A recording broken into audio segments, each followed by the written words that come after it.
Bom, mensagens vazadas mostram que o gabinete do ministro do Supremo, Alexandre de Moraes, teria montado uma estrutura paralela de inteligência para justificar as prisões depois dos atos do 8 de janeiro. A equipe agia por grupos de WhatsApp e juntava assessores do Tribunal Superior Eleitoral e do Supremo Tribunal Federal para fazer relatórios informais com base em publicações nas redes sociais, rotulando pessoas como terroristas ou golpistas. A reportagem mostra que essas análises foram usadas como provas secretas, sem direito de defesa e com dados biométricos alterados. Você percebeu a gravidade disso? Nós não estamos falando de um erro ou de um exagero pontual, mas de uma estrutura paralela dentro do próprio STF funcionando para perseguir pessoas por suas opiniões. Isso sem o devido processo legal, sem direito de defesa, apenas usando redes sociais como prova para que sejam mantidos inocentes presos. Isso é um abuso de poder na sua forma mais clara. E o pior, tudo isso foi feito por quem deveria defender a Constituição. E vamos à sequência do vídeo, pessoal. Silvio, essa reportagem saiu hoje, na verdade é uma continuação lá das primeiras mensagens que foram publicadas pelo Glenn Greenwald e pelo Fábio Serapião na Folha de São Paulo, que inclusive incluía a Revista Oeste, naquela troca de mensagens, onde o juiz assessor do ministro Moraes pediu para usar a criatividade contra a Revista Oeste, e agora tem um desdobramento também, porque era uma quantidade enorme de informações, de mensagens daquele primeiro episódio, e agora uma nova reportagem, então, que foi publicada pelos jornalistas americanos o Michael Schellenberger, também Eli Vieira e o David Agape, trazendo mais detalhes sobre aquela troca de mensagens entre assessores do TSE, do Supremo Tribunal Federal e também, inclusive, envolvendo o perito criminal Eduardo Talhaferro. O que a gente tem de novo, Silvio, que na verdade reforça muito as mensagens que já foram publicadas anteriormente pela Folha de São Paulo? Paulo, antes de mais nada, reforçar a autoria dessa segunda leva da Vaza Toga, disponível em ainvestigação.com. E o nome dos jornalistas, o Davi Agape, o Eli Vieira e Michael Schellenberger. Mais uma vez, fica comprovado. Assim como na série que a Folha de São Paulo divulgou anteriormente pelo Glenn Greenwald e o Fábio Serapião, mais uma vez fica comprovado que havia uma justiça paralela, entre aspas, tudo entre aspas, né? Um núcleo de espionagem. Havia um núcleo que emitia certidões. Essa é a palavra disponível, inclusive nesse dossiê, nesse documento você vai encontrar. Então, era algo mais ou menos como acontecia lá atrás, no passado, num regime que todo mundo sabe o nome, né? Lavrent Beria. Me dê um nome que eu encontro um crime. Então, a Procuradoria-Geral da República pede para que determinada pessoa seja liberada. E aí vem a ordem do gabinete do ministro Alexandre de Moraes. Não, peraí. Vamos investigar se tem alguma coisa nas redes sociais desta pessoa para mantê-la presa. E achavam. Há um caso, por exemplo, que chama muita atenção, de um sujeito que a prisão foi continuada porque, diz o documento, a certidão positiva. A certidão aparecia positiva ou negativa. Positiva, por quê? Porque ele tinha aversão ao Partido dos Trabalhadores e a Lula. Uma aversão em postagens de redes sociais.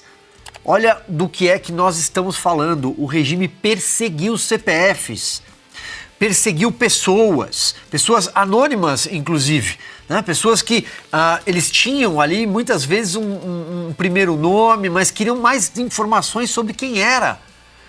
Isso é ditadura explícita. Isso não tem nada a ver com democracia, mas agiram à margem da lei, porque esse gabinete paralelo funcionava ao mesmo tempo a serviço do Supremo Tribunal Federal, que conduz uma série de inquéritos. Da última vez que soubemos quantos, eram 21 inquéritos de 37 abertos somente no gabinete do ministro Alexandre de Moraes.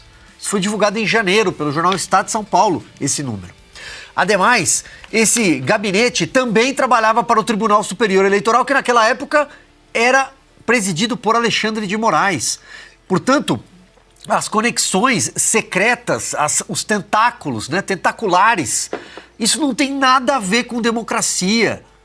eles perseguiram pessoas. Para que fique muito claro que nós estamos vivendo no Brasil. E daí, mais uma vez, a importância da divulgação desses papéis. A importância da divulgação desses documentos que são indefensáveis pelo Supremo Tribunal Federal. Será que o Supremo Tribunal Federal vai chancelar mais uma vez o que aconteceu no Brasil durante a campanha de 2022 e o começo de 2023, com o tumulto do 8 de janeiro? Será que mais uma vez a ministra Carmen Lúcia vai dizer, olha, parece censura, né? Tem cara de censura, aliás, é censura, mas é cirúrgica. Termina domingo à noite, segunda-feira não tem mais, teve. Tá tudo provado, Paula. Então acho que a partir de agora cabe, de alguma forma, cobrar as autoridades possíveis, porque estamos num regime de exceção, o Brasil não vive mais uma democracia constitucional, mas cabe cobrar quem pudermos cobrar para que o ministro Alexandre de Moraes se explique, ou melhor, para que ele deixe o Supremo Tribunal Federal. Pois é, porque aquela primeira leva de mensagens que foram publicadas já seria suficiente para algo ser feito, né, para punir os responsáveis. Essa segunda leva, essa segunda temporada aí de mensagens que estão sendo publicadas agora, o Silvio mencionou o nome dos jornalistas, né, Ana? Reforça mais uma vez que havia uma engrenagem, um mecanismo que funcionava à margem da lei durante a campanha eleitoral e não somente depois, se estendeu por meses depois, com personagens muito identificados ali de um só espectro político da direita que eram indicados pelo ministro Alexandre de Moraes ali junto aos seus assessores. Ou seja, havia uma operação paralela funcionando à margem da lei. E aí eu vou me lembrar aqui do comentário que eu ouvi de 2 congressistas americanos. Coisa de máfia. Não tem outra. Eu ouvi isso de 2 americanos. Coisa de máfia. E nós estamos falando de pessoas profundamente ligadas às nossas instituições. Bom, antes de mais nada, os nossos parabéns, né? Um salve pro Davi, pro Eli Vieira e querido amigo Michael Shellenberger. O que é muito importante, neste nome principalmente do Shellenberger, nesses artigos, nessa série, é que o Shellenberger vai jogar para o mundo o que está acontecendo aqui no Brasil. É um jornalista americano imensamente respeitado pelos 2 lados do espectro político e ideológico nos Estados Unidos. Ele tem um bom acesso, inclusive, à Casa Branca. E o que vai acontecer é que mais documentos em cima da montanha de documentos, de provas, de evidências, de vídeos em relação à Lei Magnitsky e às sanções da Lei Magnitsky, isso vai ser mais uma prova contundente. E o ministro Alexandre de Moraes vai fazer o que psicopatas fazem. Ele vai arrastar os outros ministros para dentro do balaio das sanções da Lei Magnitsky, porque não custa lembrarmos do tweet do secretário de Estado Marco Rubio, em 18 de julho de 2025, que se pegarmos detalhadamente lá no último parágrafo do tweet, ele deixa muito explícito. Portanto, ordenei a revogação dos vistos de Moraes e seus aliados no tribunal, bem como de seus familiares próximos com efeito imediato, e de seus aliados no tribunal. A lista de sanções para os vistos não está fechada e vocês podem ter certeza absoluta que diante de mais uma atrocidade de Alexandre de Moraes contra direitos humanos, porque nós estamos falando desses documentos hoje, violação de direitos humanos, sem devido processo legal, ordens secretas, como nós só vimos na era stalinista, na era soviética, e claro, não tiveram sequer o direito de defesa. Moraes vai arrastar outros ministros para as sanções da Lei Magnitsky. O que vemos nesse corte deixa muito claro que não estamos diante de um simples episódio isolado. Estamos falando de algo estruturado, organizado, com método e objetivo: perseguir pessoas por suas opiniões políticas.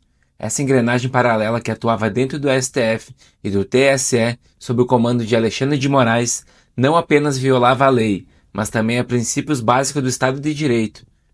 É uma operação que agia à margem da Constituição, rotulando cidadãos como terroristas ou golpistas apenas por críticas ao governo, ao PT ou ao próprio Supremo. E o mais chocante é a forma como isso era feito, por meio de grupos de WhatsApp, com relatórios informais e provas secretas, sem que o acusado pudesse se defender. É o que vimos acontecer com caminhoneiros, idosos e até com gente que nem esteve presente nos eventos. Então, pessoas comuns com CPF, nome e história, sendo presas porque postaram algo que desagradou ao poder, isso não é democracia, isso é perseguição política explícita, no seu pior modo. E não podemos esquecer, estamos falando de autoridades que têm a função de proteger a liberdade, e não destruí-la.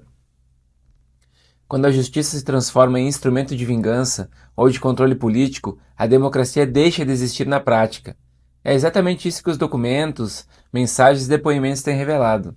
Essa situação é tão grave que já repercute fora do Brasil, gerando discussões sobre sanções internacionais, como as previstas na Lei Magnitsky. Ou seja, não é apenas um problema interno, a imagem do Brasil como um país livre e democrático está sendo arranhada no cenário global. Por isso, essa não é uma denúncia qualquer, é um alerta, porque quando se normaliza prender e perseguir pessoas por sua opinião, ninguém está salvo. Hoje é um grupo político, amanhã pode ser qualquer um de nós. E é exatamente por isso que a verdade precisa vir à tona, e as responsabilidades precisam ser cobradas. Infelizmente, doa a quem doer.